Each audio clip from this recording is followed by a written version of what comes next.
মধ্যে প্রবেশ করবে। জোরে বলেন সুবহানাল্লাহ। এইখানে রব্বুল আলামিন আহকামুল হাকিমিন কালামে পাকের মধ্যে ইরশাদ করতেছেন, ওয়া ইয়াওমা নাহশুরুহুম ওয়া মা ইয়া'বুদুনা মিন দুনিল্লাহি ফায়াকুলু আনতুম আদালতুম ইবাদি হাউলাই আমহুম দাল্লুস সাবিল।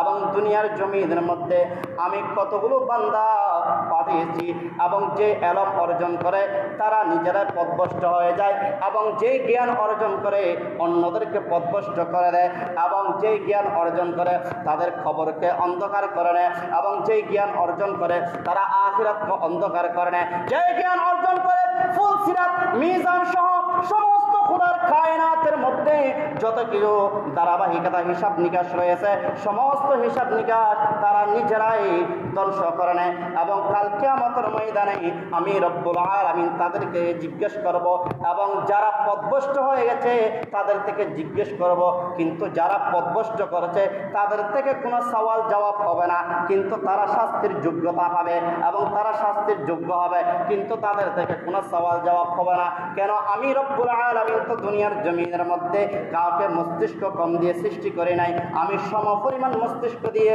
জ্ঞান দিয়ে আমি এমন কতগুলো জ্ঞান দিয়েছি আমার বান্দাদেরকে, এবং ওই বান্দারা নিজেরাই পার্থক্য করতে পারবে, বিপদ করতে পারবে, এবং বালা এবং মন্দ তারা নিজেরা বুঝতে পারবে। কিন্তু নাকের যখন আমরা সামনে নিয়ে আসি কিন্তু সুগন্ধি নাকি গন্ধ সেটা বুঝতে পাই, এবং চোখের সামনে যখন দেখি সেটা ভালো নাকি মন্দ আমরা দেখতে পাই, এবং পা দিয়ে যখন হাঁটি সেটা কি ভালো নাকি মন্দ সেটা দেখতে পাই, এবং হাত দিয়ে যখন আমরা স্পর্শ করি এবং ভালো নাকি মন্দ সেটা দেখতে পাই।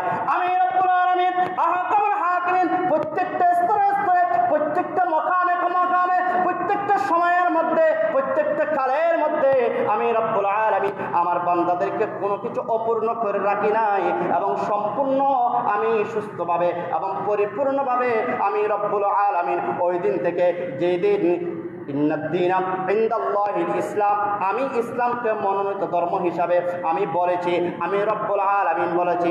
আমার রাসূল কারীম সাল্লাল্লাহু তাআলা আলাইহি ওয়াসাল্লাম যেই দিন দুনিয়ার জমির মধ্যে আগমন করেছেন, যেই দিন দুনিয়ার জমির মধ্যে এসেছেন, সেই দিন থেকে আমি রব্বুল আলামিন আমার বান্দার কোনো রহমত, কোনো দয়া এবং কোনো কিছু অপূর্ণতা রাখি নাই, সমস্ত কিছু আমি রব্বুল আলামিন পরিপূর্ণ করে দিয়েছি। জোরে বলেন সুবহানাল্লাহ। পরিপূর্ণ করা দ্বারা কেন আমার